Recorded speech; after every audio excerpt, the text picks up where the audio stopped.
welcome to the Swift Talk. I'm Kate, the Swiftie. And I won 0 Grammys, not so Swift Sam. Well, you're in good company. Good company indeed. 0 for 6. Which, Taylor fatigue, we talked about it. as I like to say, is about what Big Machine is going to be when Taylor drops her last two. I think the Big Red Machine was Chapel Rowan pulling up in her... Oh, my God. Fucking cut. I can't say out the air. I got a cut right there. Kabuki. I mean, she had so many costume changes. I was here for it. But also, do you know that Taylor and Chapel shared a backup dancer? Did not know that. Who was it? Our boy, Cam Sanders, Wow. an integral part of today's Song on the Eras tour, actually, was a dancer during the Pink Pony Club performance on the Grammys. Was very Broadway inspired, French Resistance inspired, revolutionary It inspired. felt a little Midwestern Les Mis Midwestern Les Mis. from our Midwestern princess. Yeah, I was happy to see her win Best New Artist. I'm a big Chapel fan, not so much on the Sam's. That was a stacked category, though. Okay. Totally was. There was I looked at the list of nominees for that. It's like 8, 10. Yeah, it was Benson Boone, Teddy Swims, Rain. Band I can never say their freaking name right. Krangburn. Yeah. Krungbin. I think Doechii was Doechii. Doechii was on it. We love I was Doechii. Doechii. A Tampa girl. Tales from the Swamp. Her speech when she was standing up there with her mama, and she was like, when I got sober 2 years ago and God told me I was on the right path, and here I am, I cried. And her performance was fire. Yeah. I loved her album anyway, but like, She's got, in a way, an Alanis Morissette feel to her track in life so far because her first album, Angry, vicious, acid. And now this, it's like, it's still there, but I've calmed down. I now have, I'm not just blinded by my emotions. I'm like, oh, let me use it. And just hit. stages of grief. Yeah. We're in denial that we're angry on album 2. That's such I love the Grammys because I get to see the artists that like I don't give enough airtime to, and that sends me right back into playlists. And I had like loved Doechii. She's a Tampa girl. She's so talented, but like to see Cardi give her the award, big Doechii girl. Yeah. My poor neighbors. I must sound so schizophrenic when you like walk past my door because I had Doechii blaring the other day. I had Role Model playing today. Perfect. I had like Taylor playing. Like you never quite know what you're gonna get from me, and like you never quite know what you're gonna get from our girl Tay. She came to party. Yeah. She's popping bottles. I'm watching. I saw her come in, and she's wearing this red dress, and I was like, "What is a red? What Easter egg is a red dress other than Kansas City Chiefs?" And she like straight up like. And then she has this little chain around her thigh with a T on it. And we're all like, oh. And then she walked out to So High School. And I was like, all right. We're like very like, I am in love with Travis. He can't be here, but I've got him with me. And she was just. Oh, it wasn't for Taylor. It was for Travis. Who could say? Who could say? Her little leglet. I mean, I would assume because, from The Guiltiest Sin, written mine on my upper thigh. Have we done Guiltiest Sin? Who could say? I couldn't tell you accurately. We'll have to look it up. Yes, we have. Producer, have we done Guilty as Sin? Does that song sound familiar to you? I don't know. We should check with the intern. Yeah. Hey, intern, did we do? Intern? Our intern's on vacation. Yeah. Again. But just Taylor was making the best of her Grammy night. I'm starting with my favorite part. Taylor, I have to pull this picture up. Taylor made Bob Ware from the Grateful Dead's Instagram feed, not a story, but a full static post. In what way? Yes. Look, he goes, "Hey now, Taylor." It's Bob and Taylor, Bob Taylor and his wife, like just thriving over there. That is, I mean, so. Well, and you know the lore, right? You know the "Hey there" lore. Hey now lore. Sorry. No. The "Hey now" lore. That's hey there, Delilah. No, that's how they Hey deadheads. now. Hey now. Yeah. Deadheads are like, "Hey now, Sam," and like, "Hey now, Jason." That's Yeah.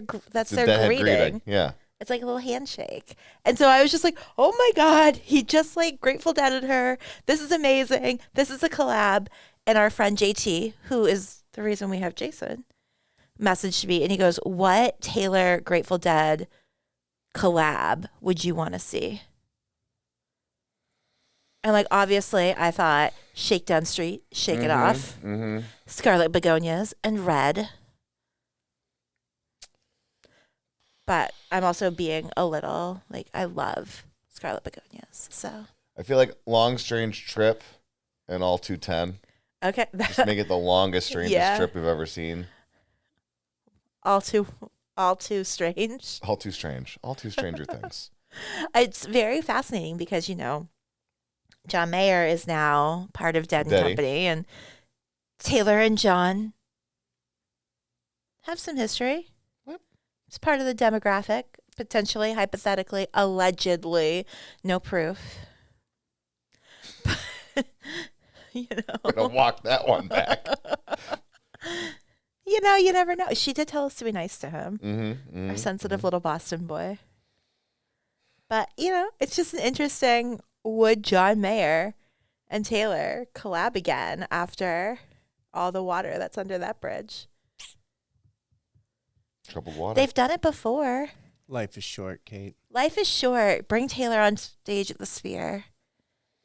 All right, so no wins for Taylor. No wins She's for Taylor. having a blast. She did. She had I showed you a TikTok on her way in. She had the best time. She was up. She was dancing. And I love Taylor at an award show because the energy she brings, she could be the only one standing, but she's going to have a great time. So that's the thing is, in a lot of those videos, she was the only one standing. Yeah. And I think that with reflection, it's easy to say it's her trying to bring attention to herself. That's all she does. And it's like, right. But it's not all she does. It's who she is. It's not the ego thing anymore. It's just this is literally the cat coming out of the bag and having fun and partying it up will always bring attention to itself. But it's the cat running around the room. The cat's being the cat. It's got to be so like nerve-wracking to be a new artist and get up there on stage at the Grammys and everybody's sitting there so cool and they're like, yeah, look at you. And then you look over and you've got Taylor who's hyping you up and she knows every word to every song. She's dancing, she's clapping, she's on her feet. Did she just lose Record of the Year again? Sure did. Is she toasting Drake while he's up there? Absolutely. Yeah. Did she just lose Album of the Year? Sure did. Is she over there cheersing with Jay-Z being like, long time coming? Absolutely. She just was there for the party. Yeah, she's there for herself. Yeah. She has no party affiliation. She's there for herself. She wants to rock it out. It's just the attention, like when she's at the football games. Yeah. Ugh, it's always on her. It's always on her. Yeah, because she's always doing something, which is the craziest thing. It's not just to draw in the attention. It's because she's living her vibing life. in the moment. Well, and like, honestly, if I was at the Grammys, I probably would be up. Like, if I was at the Grammys and I could literally be whoever I wanted to be, I would be up dancing. Like, that's so cool. You get to see everybody that you're listening to right now in one place putting on a show. Most people go to the Grammys or the Academy Awards and stuff. It's tight. They have their PR coach or whoever's like, act this way, look at these cameras, give these answers, da da da. And you only really see them come out when you have like the guy with the super long hair does the slow motion camera coming in. He's like, can you just like do this thing, have fun? Yeah. Like they actually have fun for a moment. Yeah. And you get to see a little bit of them. The rest of the time, it's like, how do I show my personality? Well, wear this designer's stuff. Like wear this house on your head. Like do something like that. She goes and does it all too, but also just brings the energy. So you see it slowly being infectious. Yeah. It's usually when they've all had this girl's dancing over here. I'm gonna have a couple more drinks, and they've had a few more drinks. And like, okay, now I'll party. Okay, yeah, you're right, Tay. When Selena Gomez, when Sabrina Carpenter was up there doing, and her performance was so great and so fun, and Taylor is up there like the mom of Mean Girls, like, you're doing so well, sweetie, like so hyping, like only person standing, like Jack, get up, Jack. It was the best practical freaking joke, and practical in like a theater sense. She's walking down the stairs to the platform, but the stairs actually go below the platform. It was short so and sweet. It was genius. She was so cute. I love her, and drinking her what is this? Brown sugar shaken espresso from. I made you. We were pulling through Dunkin' Donuts today, and I was like, Grammy award winning Sabrina Carpenter, Sam. Grammy award winning. Yeah. So excited for her. And then Janelle Monáe was doing a tribute. They were doing like Quincy Jackson, Quincy Jones tribute, like Michael Jackson song, and she takes her blazer off and she throws it. Taylor catches it. Did not take that blazer off for the rest of the show. At one point, we're in Jack's glasses, holding a bottle of champagne and the glass of champagne. And I was like, this is exactly who I want to be right now, Taylor. She's either wearing the Janelle Monáe jacket or she's wearing, what's his name? Spencer Sharp or whatever his name, the tearaway pants. She didn't have those. You can't put those back Benson together. Boone. Benson Boone. Benson Boone. Benson Boone. Who put on a great little show for him. So. Maybe my little backflip, front flip, and hit a high note. Yeah. Yeah. That's pretty damn good. It was fun to watch. Taylor dancing with Alicia Keys' son. Gives the award to Beyonce. She did, which was so kind of full circle because, you know, Kanye pulled his Kanye. He poked out into the public sphere again. Got back on Instagram, followed one person. Do you know who he followed? Taylor. Made a point to be like, I'm only following Taylor. We're like, great, fantastic, Kanye. Then he shows up uninvited at the Grammys. His wife is naked. We're like, okay, enough. And so when Beyonce gets up there, when Taylor's presenting the award, it goes to Beyonce. You see the shock. You see Blue Ivy be like, Mom, get up, go. And then like just the glee in Taylor's face to get to like give this to her friend, to get to be part of that moment with Beyonce. They've been through so much together, but it's also this moment where like it very much is Beyonce giving Taylor an award after the whole Kanye debacle of the VMAs. Especially their career trajectories were supposed to be pitting them against each other. Yeah. And seeing literal no bad blood. No. I'm super thrilled for you. Congratulations, because I won this award. Yeah. Now you won this award. Yeah. This is great. Well, and to see like a genre shift be celebrated like that, like that's just so exciting, especially for an artist like Taylor, who likes to swap it up. It's interesting to see compared to previous Grammys where she wins and then she announces something, right? Yeah. This year you had The Weeknd lifting his Grammy band. Which, yeah. Just to promote himself. Yeah. I could have done without that. A person could say, well, isn't that what Taylor would do? It's like, well, no. No. Because it wasn't just, I'm making all this attention about me to sell this thing. It's like, hey, I won this, and congratulations, because I won this, you're all going to get a treat. I'm dropping an album. It's not just to promote my tour for the next year. Like, and it was just a very strange thing. A very strange moment. That's The Weeknd. Whatever. It is The Weeknd. But she had a great time. And just really thrived at the Grammys. And now we get to see her thrive in New Orleans. The Super Bowl is in New Orleans this year. The Super Bowl, right. Which position was she again? Hype girl. Hype girl. Hype girl. Special team. So, Sam, last week you had a theory. Yep. That Travis may propose. Will. And turns out, I think people are watching this because during Media Day, a couple of reporters asked Travis if he was going to propose at the Super Bowl. And he responded with, wouldn't you like to know? I think they would. That's why they asked you the question, Travis. And that was his answer. Yeah. Oh, come on.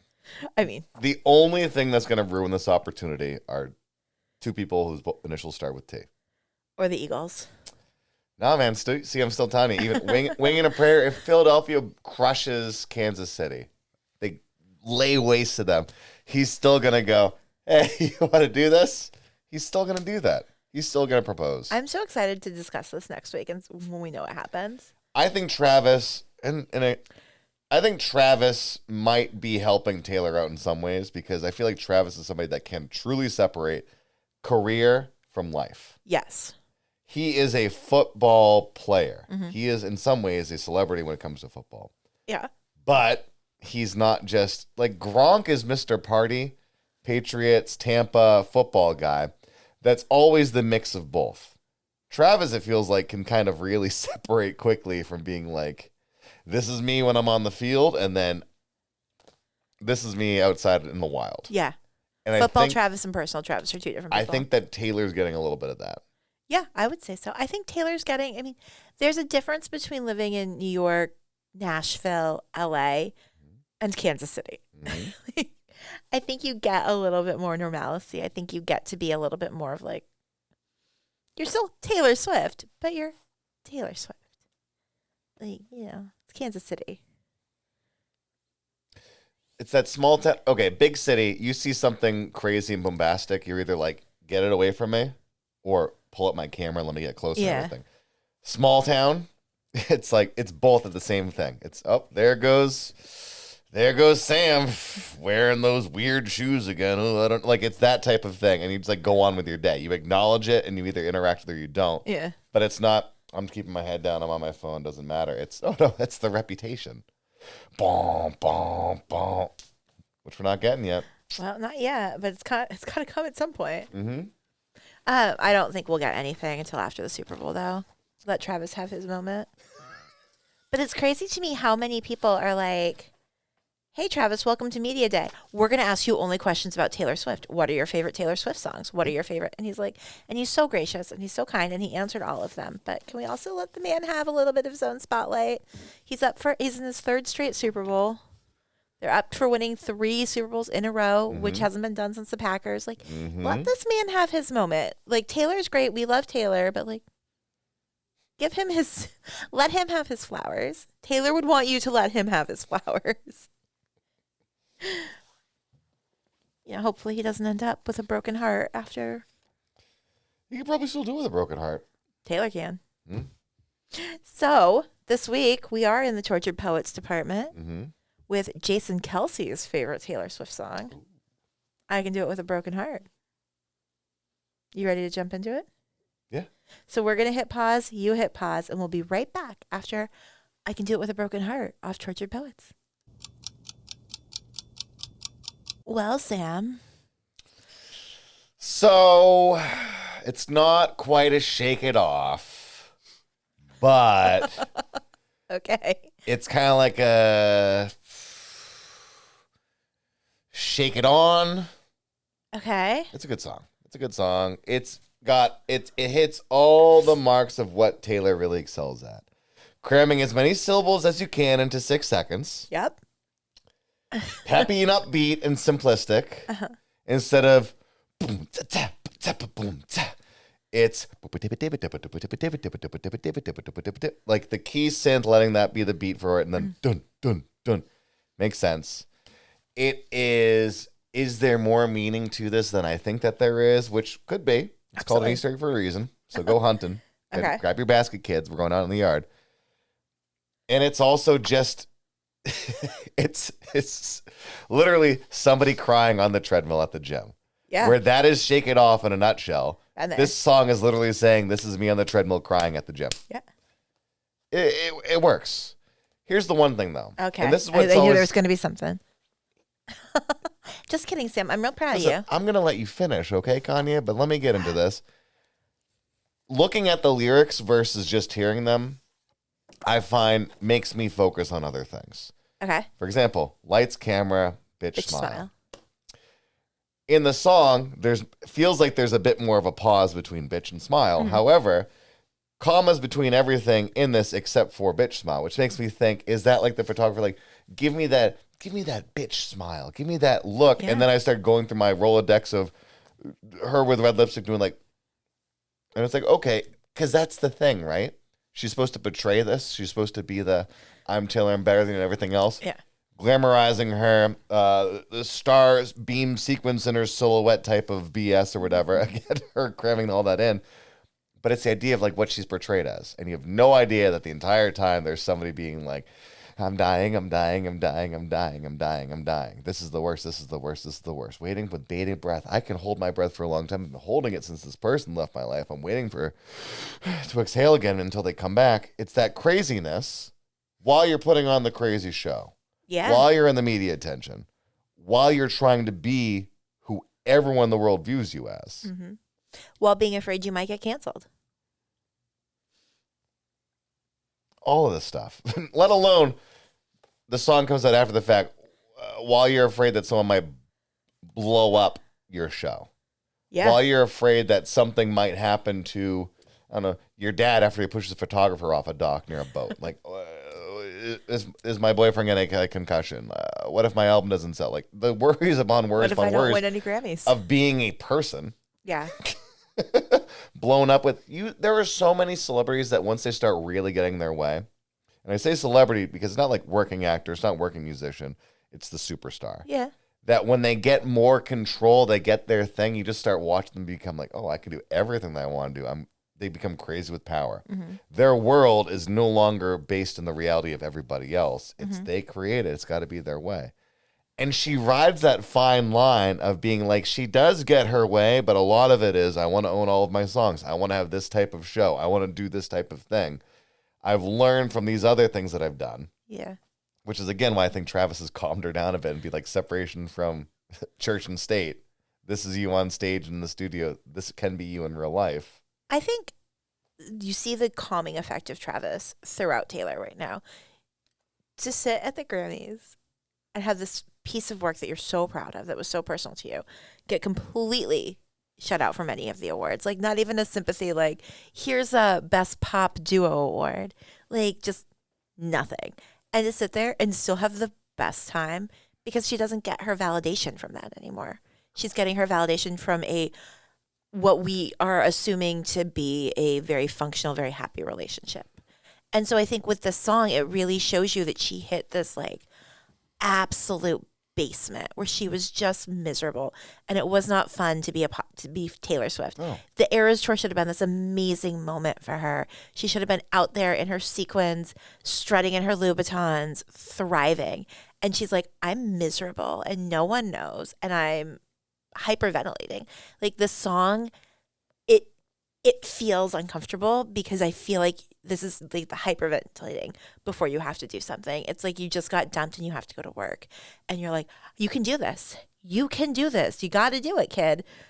Dust yourself off, pull yourself up by the bootstraps. Like, it's that internal pep talk that you have to have with yourself, where like you have to get up, you have to do what you have to do, and there's no calling in because that's not an option in your world. It's the roller coaster. Mm-hmm. The verse is the clicking up. The pre-chorus is you're just getting at the summit, you're waiting to go down, and I Can Do With a Broken Heart is you're zipping down. Well, it's that like, you're having that day, you get dumped. They're gone. They don't want anything to do with you. You're blocked. You're standing there being like, what did I do wrong? How did I do this? Like, did I imagine this? Like, was it one-sided? And then you're like looking in the mirror and you go, I'm a real tough kid. I can handle my shit. They say fake it till you make it. And I did. So like, you just have to like keep repeating that to yourself, because eventually you hope you'll believe it. You hope you'll believe you're a tough kid. You hope that you can fake it till you make it. You hope that you can, grin and put your sequins on another day and go out there and make a lot of people happy. Sure, but again, But you're miserable. but so that mantra leads to what you're doing with the broken heart, which is essentially, I'm deep cleaning the kitchen and the bathroom because if I need to reflect on what's really going on in my life, I will scream and go insane and everything else. So Yeah. you have to do everything else, Mm-hmm. which is the tough part of being Taylor Swift. Is she literally built this life. She now has to do it unless she's like, and I'm done. She doesn't want to be done. She tried it for a minute. Yeah. She went back to it. And then she realized, I can do it more my way. I can do exactly what I want. But this time I can't just do it the way I did it before. Well, and I think we all basically assume this is about Maddie Healy. And like, she's talked about, like, in this album, we've had a line about ruining her shimmering summer. And like, he came in, he love bombed her. She was coming out of a relationship that was a slow death. This felt like new and exciting and what she needed. And then he pulled away and he left her. And now she's got her fans who love her, where she's been getting a lot of her validation for most of her life. Mm-hmm. And she doesn't want to face them because she's failed again. But she has to, because they paid all of this money, and they're so excited to be there. And she's in this crazy spot, and all she wants to do is lie down and cry on but the I floor. can't let these people down. But you can't let them down. You can't let them know. And everybody had opinions about Maddie Healy. So you don't want the I told you and like, see Taylor. And I think that makes this Travis relationship a little bit more interesting to me. because he's somebody who he's like, put your leotard and sparkles on, slay it. You're on top of the game. You go, girl. You want me to come out on stage to this song and like put makeup on and play my role? I'm in. Where's my tux? Like, put me in, coach. Where like Maddie had to be about Maddie, Joe had to be about Joe. Like, you're seeing this rock bottom of what didn't work for her. It almost completely broke her when she should have been the happiest. And now she was ready for somebody to come in and be like, got this. I think that's where Travis, the only part Travis plays in this song is flavor. It's literally, it's a sprinkle, it's a seasoning, it's what we're adding to it. Yeah. And that's why I feel like it's a retrospect. He's the catalyst of her in this new life, because this song is the cautionary tale. Shake it off is the mantra. Just shake it off and it's all good.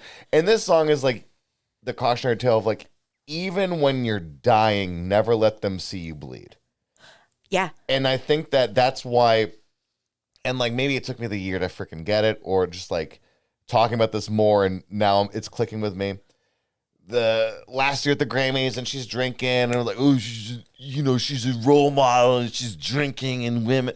And versus this year, it's like, yeah, she's popping champagne. She didn't win anything, but she's not making a giant scene. She's just doing what she does. Mm-hmm. I feel like she's getting to that point that most people try to get to, of literally she can exist in the moment. And the only thing that makes it about her is the fact that she's in the moment. Yeah. And then all the speculation on it. Well, I think Sabrina wins and she's shoving the guy next to her who's probably another person nominated, being like, isn't that crazy? It's great. So Jack Antonoff was the producer for that's Sabrina's album. Yeah. Great. So that makes sense. Jack. Look at her. Like, I would have been celebrating with you too if it was me, but you did it too. Yeah. This is a big win for you too, Jack. That's the stuff that makes sense. I think like it's not her losing her edge if she calms down because of Travis, but it is that progression of Alanis Morissette. It's a more focused. Now I know how to really control the arsenal. I think, the line, and everybody glommed onto this, I cry a lot, but I am so productive, was just one of those moments where I'm like, I have a bad day, and I like you have your breakdown, and then I like, no, we have things to do, and you get super productive, so you don't you disassociate, and like, I talk to a lot of my friends, we do the same thing. We have the same coping mechanism where you start to like have your breakdown. You're like, no, we don't have time for this. And you like pull yourself back up and you crush your to-do list. Like you really like don't give yourself time to wallow. And it's just such like a moment. And I say, Taylor really kind of encapsulates the feelings of this generation of women who are like, I do cry a lot, but I'm so productive. It's an art. And we're like, should that be something we're proud of? Exactly. Cautionary tale. But we are. Here we are. Here we are. You know what? Taylor says shake it off. I say roll with it. Each and every week we roll. Oh, we're there. Okay. Are we not? Roll. Yeah, we're there. Do we have to, we can keep talking more. No, I think we're good. I think we Each and every week we roll the Jillian Petruzziello. Didn't have my track list up. It's all good. Take your time. Okay, I'm ready. Each and every week we roll the Jillian Petruzziello. We're excited. Are you mellow dice? Thank you for giving us this dice. We roll for an album and roll for a song. Let's figure out what we got. 11 albums we can do. Yeah, no Reputation. We're coming up, like, we're real close on a couple other ones. Maybe we just, like, dump them when Reputation Taylor's version comes out. We just dump all the Reputation songs back in. No. We are going to roll for an album. I heard yes there. What do you got? A lot of tears if I'm still being productive. We got 17, but how about we just take the one away? We got 7? 7? Which one is that? Lover. Yeah. All right. Well, it's apropos for Valentine's Day week. Oh. If you're celebrating Valentine's Day, now it's crazy because this comes out before, but happy Valentine's Day, everybody. This is before. This is before. Okay. Get your Valentine's cardigan on. Let's roll for a song. Lover. Oh, I got my Lover cardigan. There you go. This is exciting. What you got for me? Do we have 15? Is that a reliable number? It is. Oh. We're going to do Afterglow. Oh, man. It's one of the best Everclear songs. So much for the Afterglow. Fantastic. Great way to start the album. Sure. This is a song about Susan. Yeah, or it's a Taylor Swift mid-album song. But very exciting to try one of our, I think after this we only have one left on Lover. Oh. But it's a devastating one about her mom having cancer. So I don't know if we're in any hurry to roll that number. I mean, I'm not excited about hearing that sad song, but I am excited that'd be another album that we off this list in the I know. past. But once we get through all of them, then we get to start over again. No. Yeah. We're not going to... I've heard the song. I know that she sings about beginning again. We're not beginning again. Doesn't she have a lyric, begin again? We'll have to check with management to see if they want to renew your contract once the albums are over. Management said yes. I'm just going to fade into the bush. Anyway, thanks so much for listening. If you think we should start all over again, let us know in the comments. If you haven't already, like, follow, subscribe, rate, review, tell all of your Swiftie and non-Swift friends. I say this every week, but it's just painful now that I'm saying it based off the last 20 seconds. Let us know why Kait is right. Let us know why I'm wrong. Really set you up for success on that one. Yeah, I love it, love it. Let us know if you think that Travis is going to take a knee and pop the question during the Super Bowl. I think there will be a knee taken at some point. I don't know if... let's get this on record. I do not think he's going to propose at the Super Bowl. I think that he is going to propose at the Super Bowl. Jason? Jason's a no. He would look stupid. All right. So will Sam be right? Will Kait be right? We're going to find out next week when we are back with a Lover Song Afterglow. Thanks so much for listening. I'm Kait the Swiftie. And I'm Not So Swift Sam. We'll see you next week. Bye. Bye-bye.